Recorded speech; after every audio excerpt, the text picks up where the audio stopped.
श्री कृष्ण जी कहने लगे, जो स्त्रियां इस व्रत को करती हैं वो जन्म जन्मांतरों तक वैधव्य का दुख नहीं भोगती और सदैव सौभाग्यवती रहती हैं। ये मेरा वचन है। कथा को अंत तक जरूर सुने।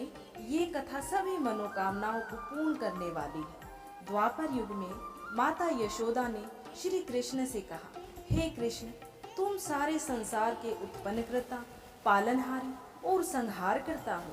आज मुझे कोई ऐसा व्रत बताओ जिसको करने से मृत्यु लोक में भी स्त्रियों को विधवा होने का भय न रहे तथा व्रत सभी मनुष्यों की मनोकामना पूर्ण करने वाला हो। श्री कृष्ण जी कहने लगे, हे माता, तुमने अति सुंदर प्रश्न किया है। मैं तुम्हें एक ऐसे व्रत के बारे में विस्तार से बताता हूँ। सौभाग्य की प्राप्ति के लिए स्त्रियों को 32 पूर्णिमा व्रत करना चाहिए। इस व्रत को करने से स्त्रियों को सौभाग्य की प्राप्ति होती है।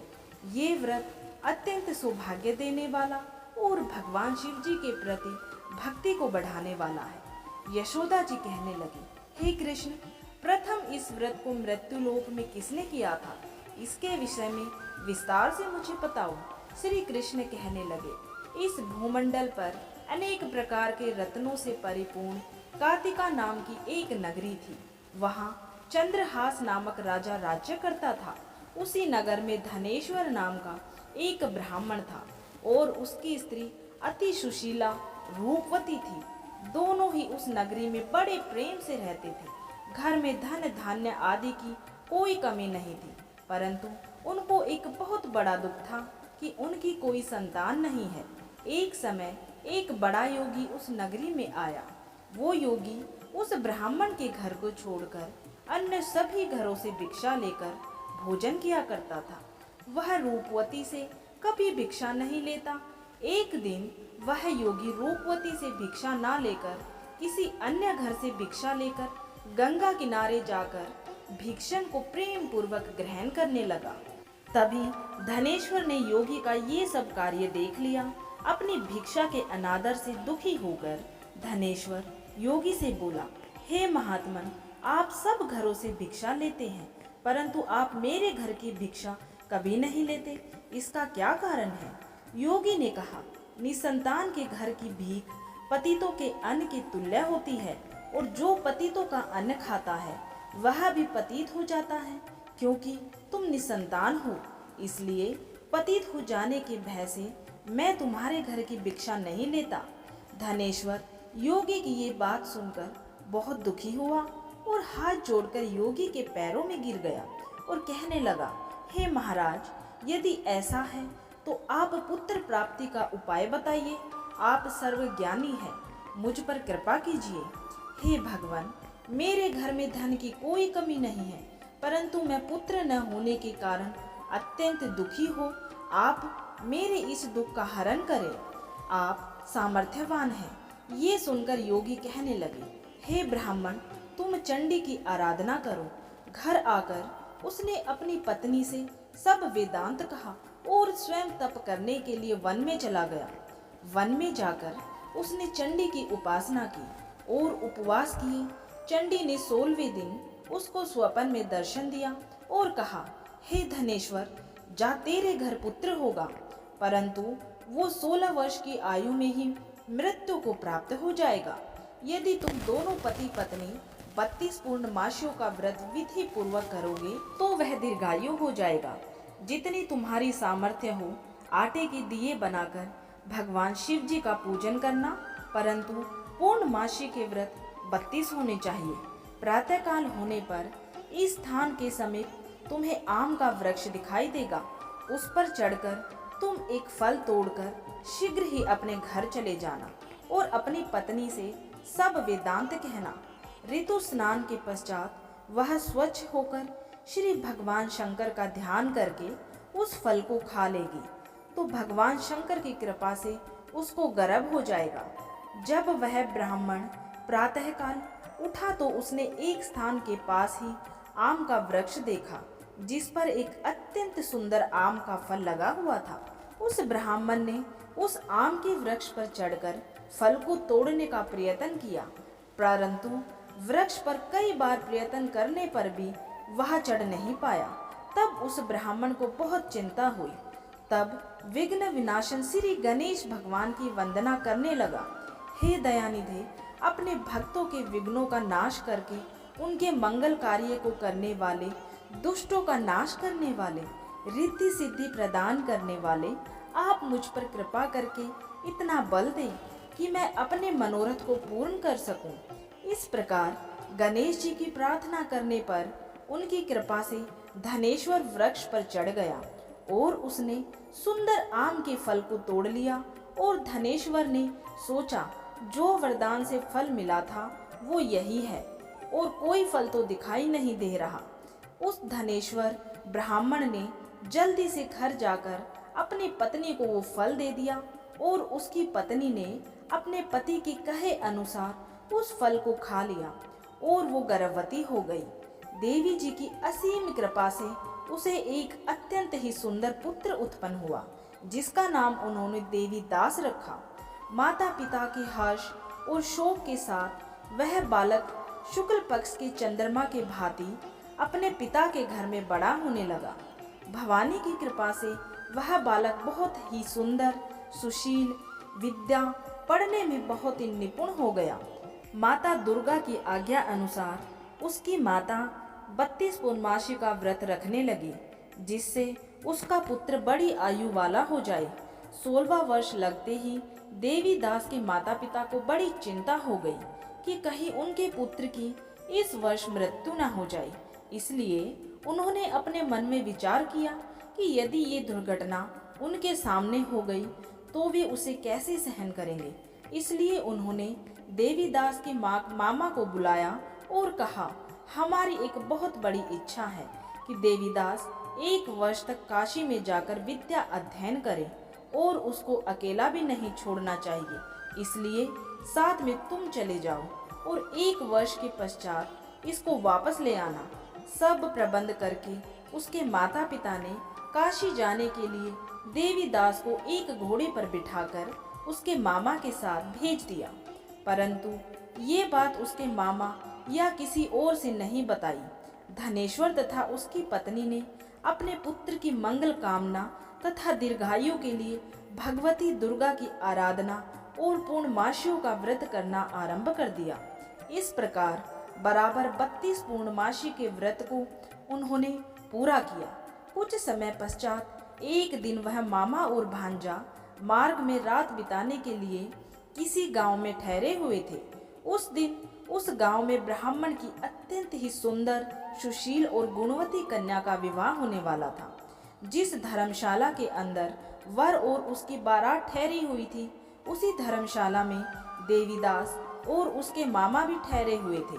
संयोगवश कन्या को तेल आदि चढ़ाकर मंडप आदि का कार्य किया गया तो लगन के समय वर को धनुर्वात हो गया। इसलिए वर के पिता ने अपने कुटुंबियों से विमर्श करके निश्चय किया कि यह देवीदास मेरे पुत्र जैसा ही सुंदर है, मैं इसके साथ ही लगन कर दूं और बाद में विवाह के अन्य कार्य मेरे लड़के के साथ हो जाएंगे। ऐसा सोचकर देवीदास के मामा से जाकर बोला कि तुम थोड़ी देर के लिए अपना भांजा हमें दे दो, जिससे विवाह के लगन का सब कार्य सुचारू रूप से हो सके। तब देवीदास का मामा कहने लगा, जो कुछ भी वधू पक्ष से कन्यादान के समय वर को मिले वो सब हमें दे दिया जाए, तो मेरा भांजा इस बारात का दूल्हा बन जाएगा। ये बात वर के पिता ने स्वीकार कर लेने पर उसने अपना भांजा वर बनने के लिए भेज दिया और उसके साथ सब विवाह कार्य विधि पूर्वक संपन्न हो गए। तब पत्नी के साथ वह भोजन करने लगा तो अपने मन में सोचने लगा कि ना जाने यह किसकी स्त्री होगी। वह एकांत में यही सोच सोचकर अपने कर्म श्वास छोड़ने लगा और उसकी आंखों में आंसू भी आ गए। तब लड़की ने पूछा, क्या बात है, आप इतने उदासीन व दुखी क्यों हो रहे हैं? तब उसने सब बातें जो वर के पिता और उसके मामा के बीच में हुई थी लड़की को बता दी। तब कन्या कहने लगी, ये ब्रह्म विवाह के विपरीत कैसे हो सकता है? देव, ब्राह्मण और अग्नि के सामने मैंने आपको ही अपना पति माना है, इसलिए आप ही मेरे पति हैं। मैं आपकी ही पत्नी रहूंगी। अन्य किसी की कदापि नहीं। देवीदास ने कहा, ऐसा मत करिए, क्योंकि मेरी आयु बहुत कम है। मेरे पश्चात आपकी क्या गति होगी, इन बातों को अच्छी तरह विचार कर लो। परंतु वह दृढ़ विचारों वाली लड़की थी। वो बोली, जो आपकी गति होगी वही मेरी गति होगी। हे स्वामी, आप उठिए और भोजन कीजिए, आप निश्चय ही भूखे होंगे। तब देवीदास और उसकी पत्नी ने भोजन किया तथा शेष रात्रि वही सोते रहे। प्रातःकाल देवीदास ने अपनी पत्नी को 3 नागों से जड़ी हुई एक अंगूठी दी, एक रुमाल दिया और बोला, हे प्रिय, इसे लो और संकेत समझकर स्थिर चित हो जाओ। मेरा मरण और जीवन जानने के लिए एक पुष्प वाटिका बना लो। उस विषधर के प्रभाव से उसके शयन का स्थान चारों ओर से विष की ज्वाला से विषैला हो गया, परंतु व्रत के प्रभाव से उसको काट नहीं पाया, क्योंकि पहले ही उसकी माता ने 32 पूर्णमासी का व्रत रखा था। इसके बाद मध्याह्न के समय स्वयं काल वहां आया और उसके शरीर से प्राणों को निकालने का प्रयत्न करने लगा, जिससे वो मूर्छित होकर पृथ्वी पर गिर गया। उसी समय माता पार्वती के साथ भगवान भोलेनाथ वहां आ गए और उसको मूर्छित दशा में देखकर माता पार्वती जी ने भगवान शंकर जी से प्रार्थना की कि हे महाराज, इस बालक की माता ने पहले ही 32 पूर्णमासी का व्रत पूरा किया था, जिसके प्रभाव से आप इसको प्राणदान दें। माता पार्वती के कहने पर भक्त वत्सल भगवान शिव जी ने उसको प्राणदान दिया। इस व्रत के प्रभाव से काल को भी पीछे हटना पड़ा और देवीदास स्वस्थ होकर बैठ गया। उधर उसकी पत्नी उसके काल की परीक्षा किया करती थी। जब उसने देखा उस पुष्प वाटिका में पुष्प कुछ भी नहीं रहे, तो उसको अत्यंत आश्चर्य हुआ। लेकिन जब वह जैसे ही हरी भरी हो गई, तो वो जान गई कि अब उसका पति ठीक ठाक है, वह जीवित हो गया है। ये देखकर वह बहुत प्रसन्न हो उठी। अपने पिता से कहने लगी कि पिताजी, मेरे पति जीवित हैं, आप उनको ढूंढिए। जब 16वां वर्ष व्यतीत हो गया, तो देवीदास भी अपने मामा के साथ काशी से चल दिया। इधर उसके ससुर उसको ढूंढने के लिए अपने घर से जाने ही वाले थे कि वह दोनों मामा भांजा वहां पर आ गए। उनको आया हुआ देखकर उनके ससुर को बहुत प्रसन्नता हुई और वह उन्हें अपने घर ले गए। उस समय नगर के निवासी भी वहां इकट्ठे हो गए और सबने निश्चय किया कि अवश्य ही इसी बालक के साथ कन्या का विवाह हुआ था। उस बालक को कन्या ने जब देखा तो पहचान लिया कि यह तो वही है जो संकेत करके गया था। तब इसके उपरांत सब कहने लगे, भला हुआ ये आ गया है, और सब नगरवासियों ने आनंद मनाया। कुछ दिन बाद देवीदास ने अपनी पत्नी और मामा के साथ अपने ससुर के घर से बहुत सारे उपहार लेकर अपने माता पिता के घर की तरफ प्रस्थान किया। जब वह अपने गांव के निकट पहुंच गए, तो कई लोगों ने उसे देखकर उसके माता पिता को पहले ही खबर दे दी कि तुम्हारा पुत्र देवीदास अपनी पत्नी और मामा के सहित आ रहा है। ऐसा समाचार सुनकर माता पिता को विश्वास न हुआ, परंतु जब और लोगों ने भी आकर यही बात उन्हें बताई तो उनका बड़ा ही आश्चर्य हुआ।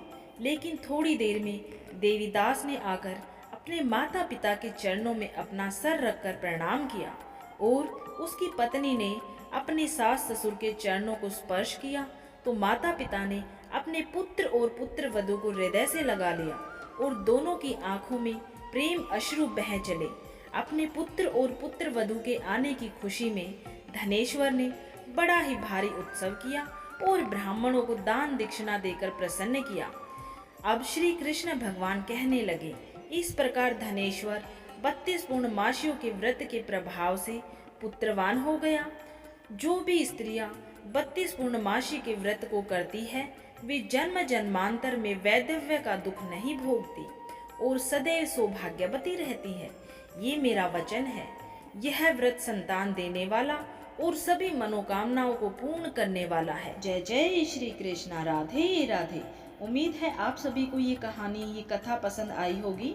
अगर आप सभी को ये कहानी, ये कथा पसंद आई है तो इसे ज़्यादा से ज़्यादा लाइक करें, शेयर करें और कमेंट बॉक्स में जय श्री कृष्णा, राधे राधे जरूर लिखें। और अपने सनातन धर्म से जुड़ी धार्मिक कथाएं सुनने के लिए चैनल को सब्सक्राइब जरूर कर लें और नोटिफिकेशन बेल को जरूर ऑन कर दें, ताकि सभी जो भी वीडियो डाली जाए उनकी नोटिफिकेशन आप सभी को टाइम से मिलती रहे और आप सभी उसका लाभ उठा सकें।